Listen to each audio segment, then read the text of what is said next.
Letras coloridas se movimentam e formam o título do programa Ponto de Vista, na cor roxa sobre um fundo bege. Abaixo, 3 círculos se sobrepõem e formam um diagrama.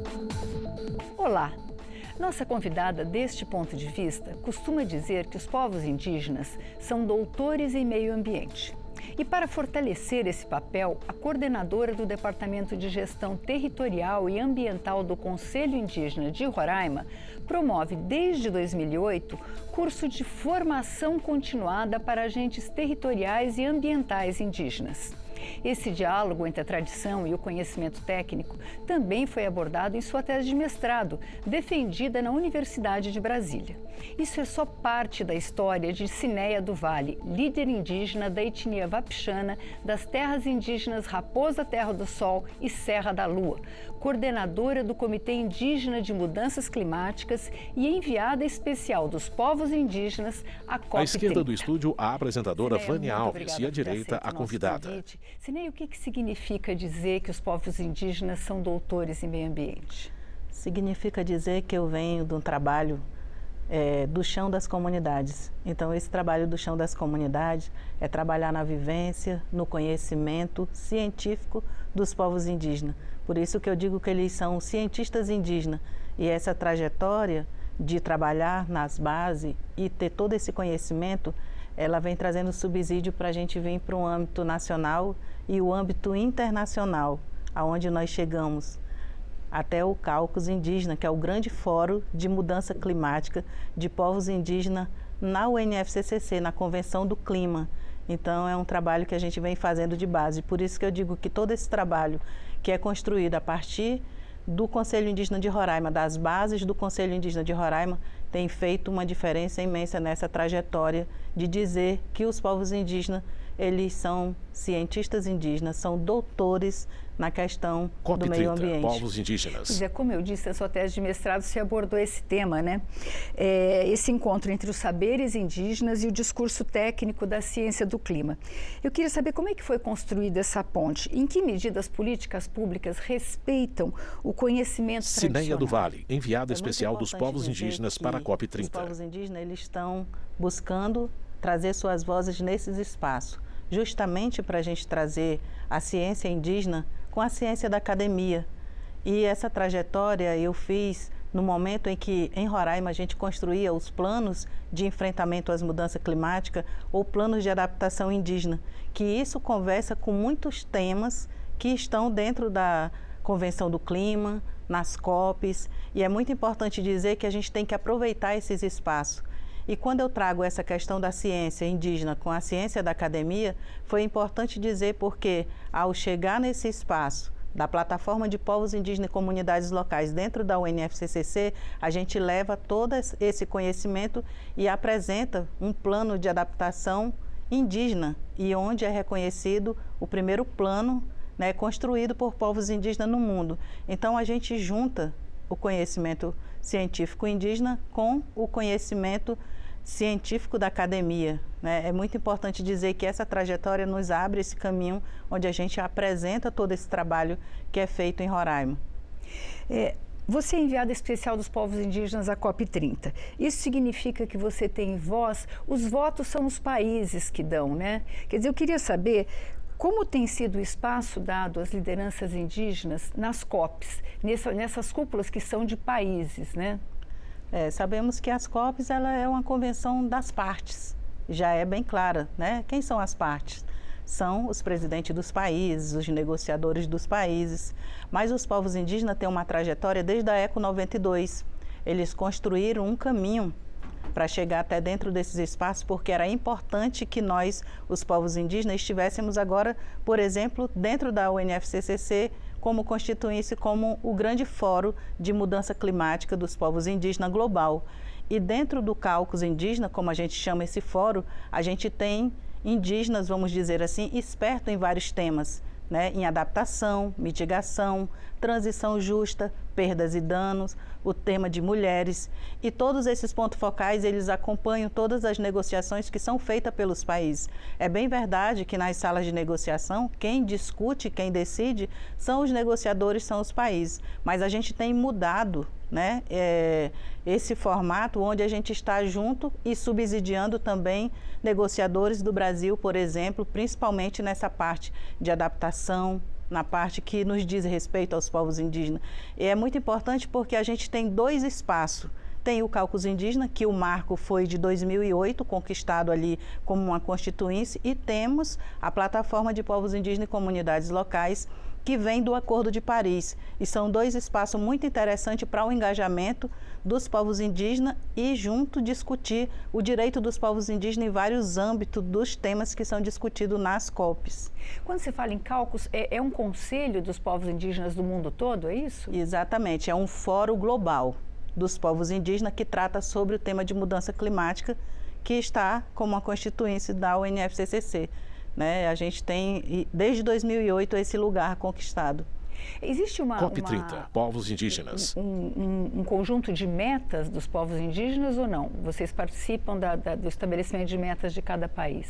A gente, claro que dentro dos países tem as metas, como a gente sabe, as NDCs, mas os povos indígenas têm construído documentos e mecanismos para levar aos países e mostrar, por exemplo, os planos de adaptação indígena, por exemplo, a NDC indígena, que foi construída agora recentemente pelos povos indígenas do Brasil e que muitos outros países estão aderindo a construir as suas NDCs indígenas para ser apresentado aos países. Então, cada vez mais a gente está se apropriando desses mecanismos que são construídos para mostrar a necessidade que nós temos de levar toda essa demanda, né, de uma forma organizada e de uma estratégia clara para dentro desses espaços.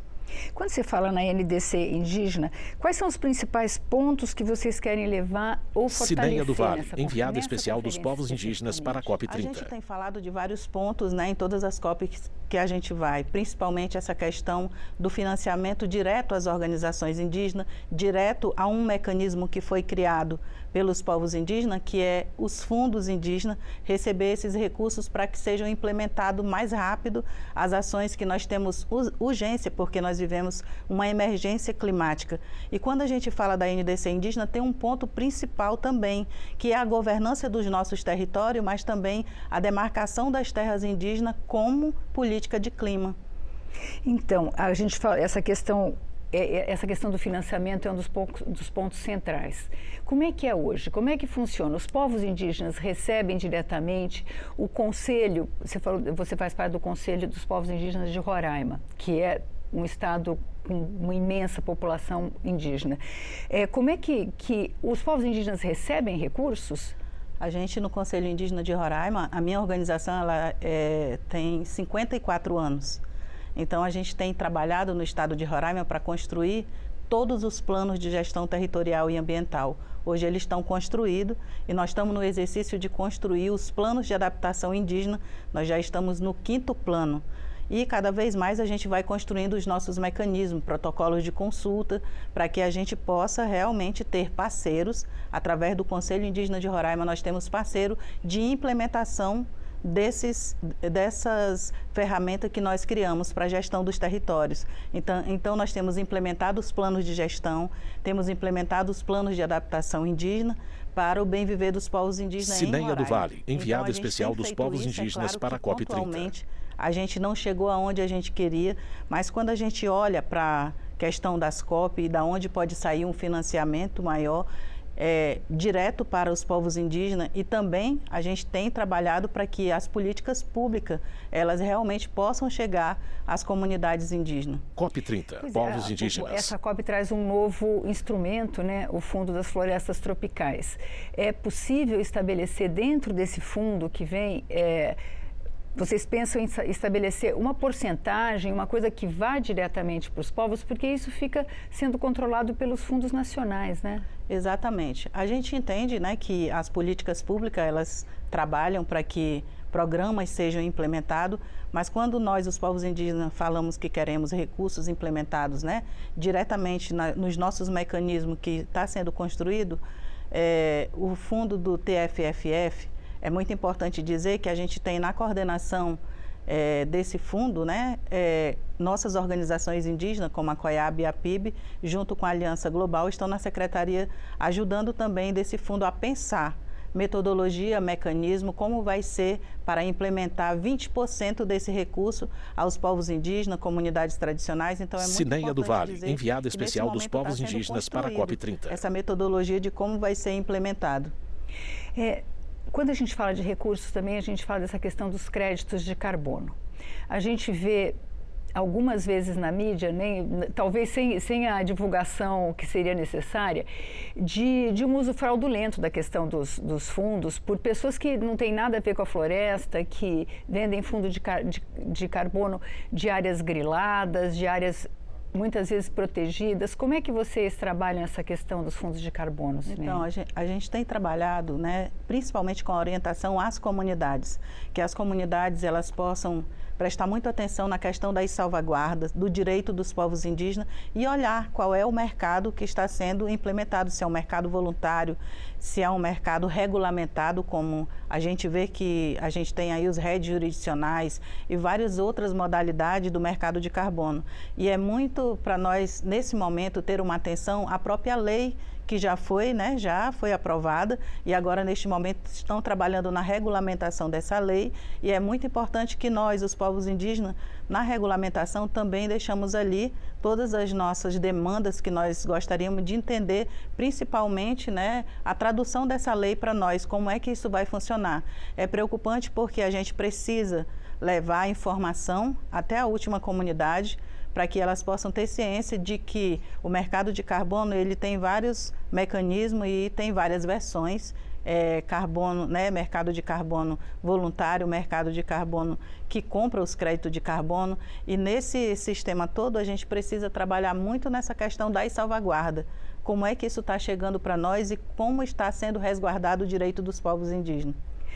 A salvaguarda seria o quê? Então, a gente é mais leigo, é uma coisa muito nova, Cineia do Vale, enviada especial dos povos indígenas para a COP30. Essa trajetória que eu fiz de estar acompanhando as COP desde 2011 foi um pouco para entender essa parte técnica.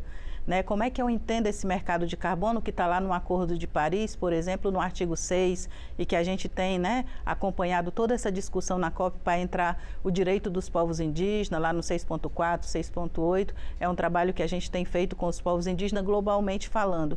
E quando a gente fala das salvaguardas, a gente sabe que tem as salvaguardas de Cancún, que foram determinadas na COP de Cancún, para balizar toda essa parte de projetos que vão para as terras indígenas. Para além das salvaguardas de Cancún, que é uma coisa geral, nos estados também, em cada um desses, vamos dizer, em cada mercado que vai comprar o carbono, seja qual é a metodologia que eles vão usar, também são criados indicadores, por exemplo, de salvaguarda, mas também a própria empresa ela já traz a salvaguarda. Então, a gente tem a salvaguarda de Cancún, tem a salvaguarda que a gente tem discutido junto com a CONARED e tem a salvaguarda de quem está comprando carbono, melhor simplificando dizendo. Então, isso a gente tem inúmeras salvaguardas que tem que ser cumprida.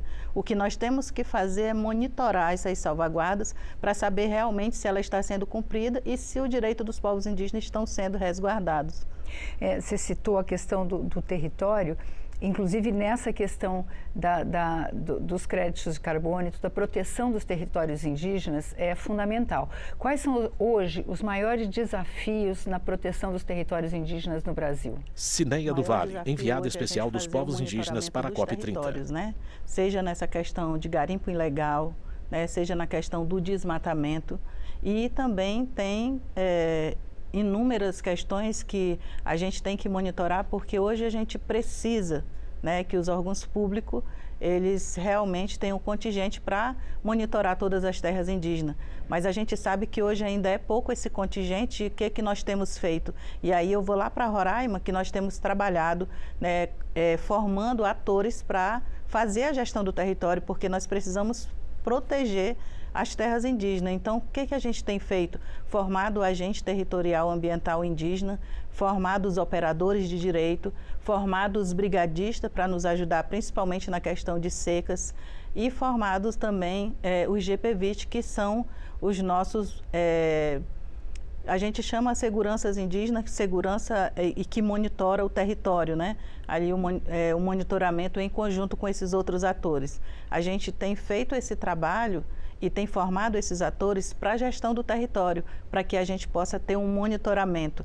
A exemplo da seca que aconteceu agora em 2024 em Roraima, que queimou 80% do lavrado, foi possível a gente também trabalhar mais ainda com a formação de brigadas de mulheres, porque as mulheres elas são muito sensíveis, principalmente nessa parte da prevenção.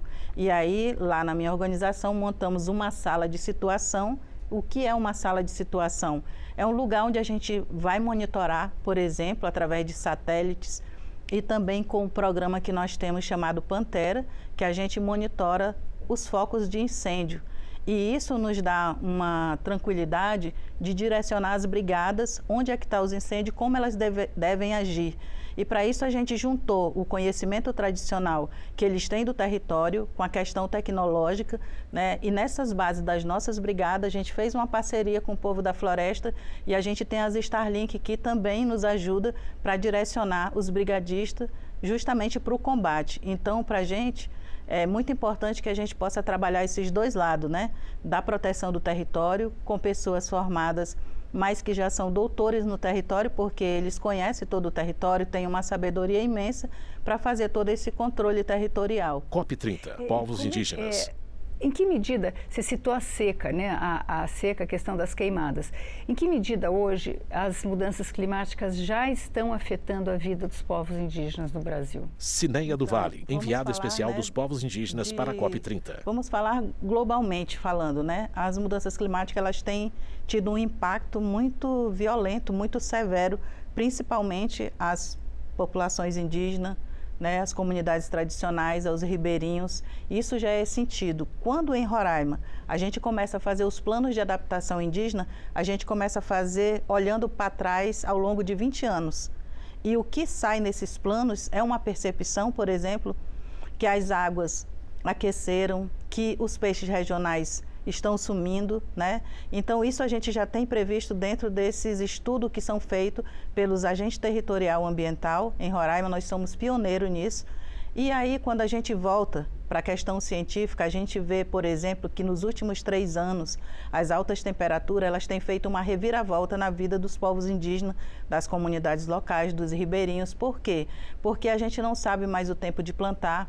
A gente tem invernos fortes, tem verão forte, então isso é um descompasso muito grande para as populações que estão na floresta, porque a gente tem uma conexão com a floresta diferente.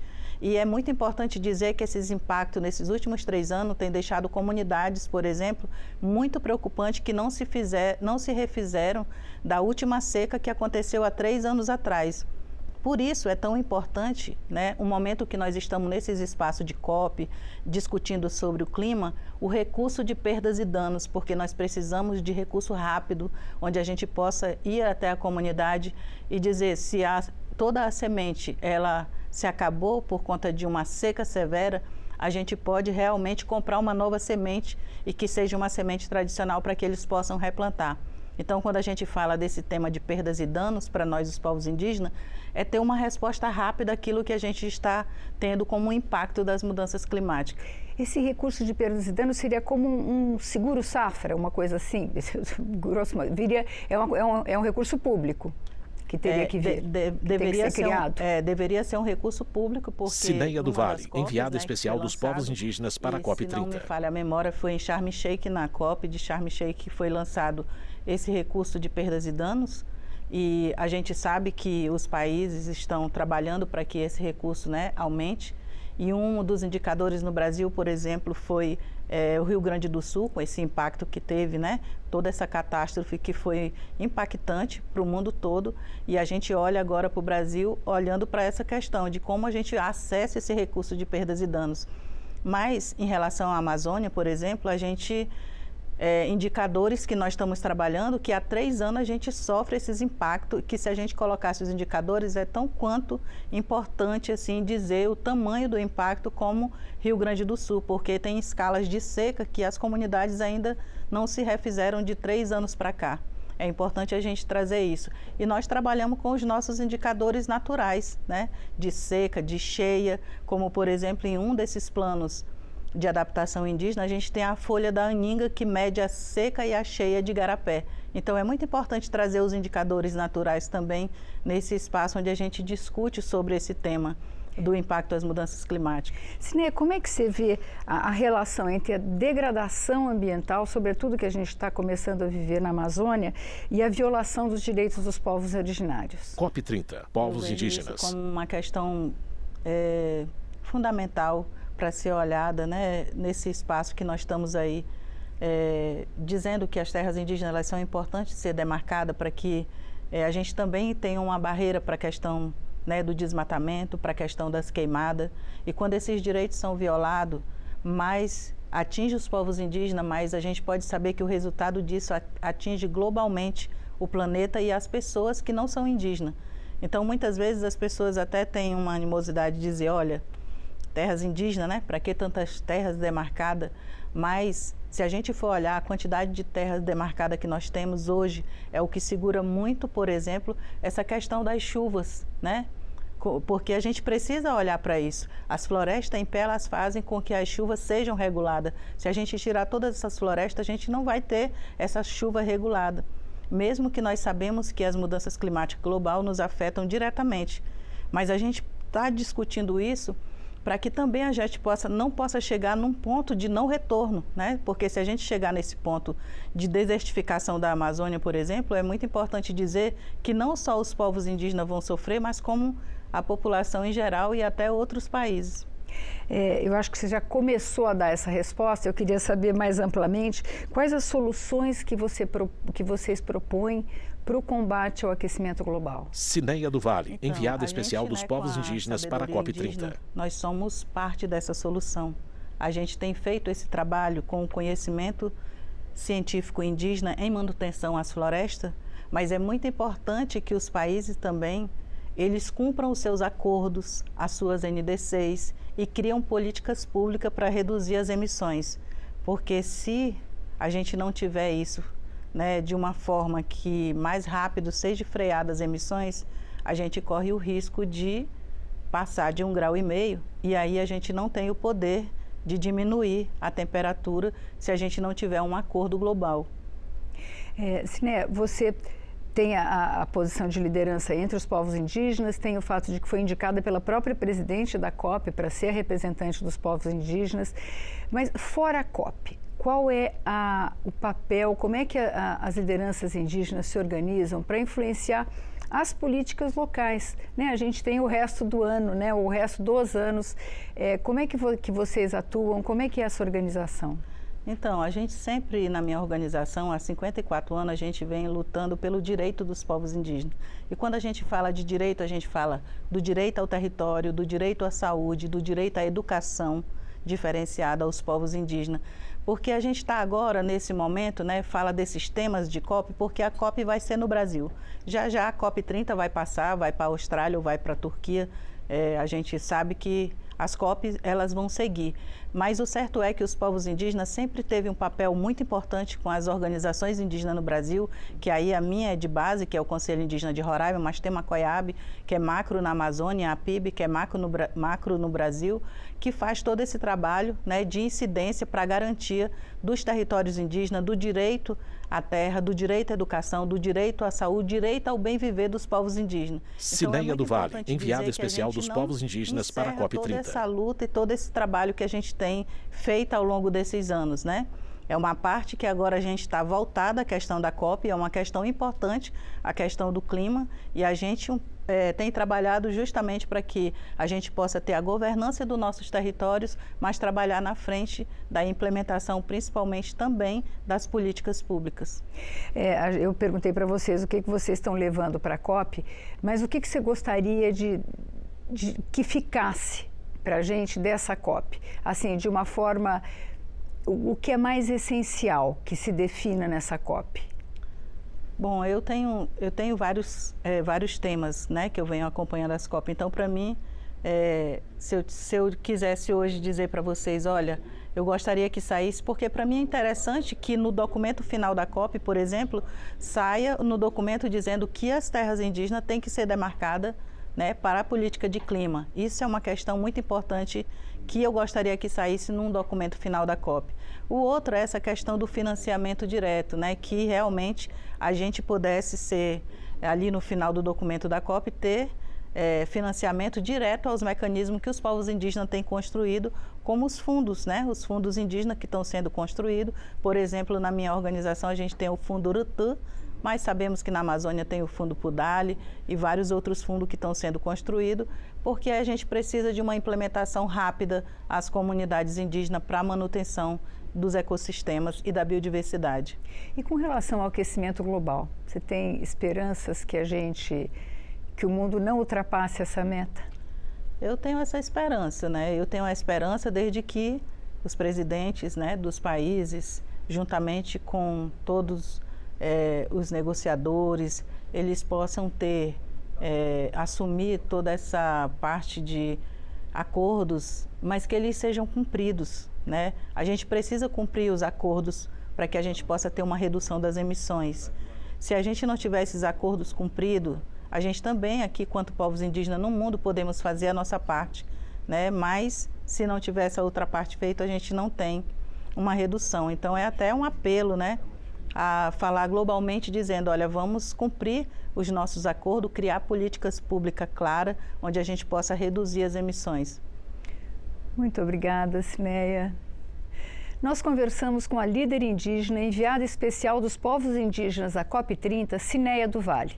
Você pode rever ou compartilhar este programa no nosso canal no YouTube. Obrigada pela audiência e até a próxima. câmara.leg.br/YouTube. Créditos na tela.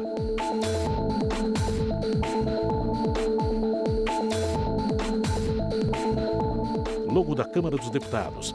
Brasília, outubro de 2025. câmara.leg.br.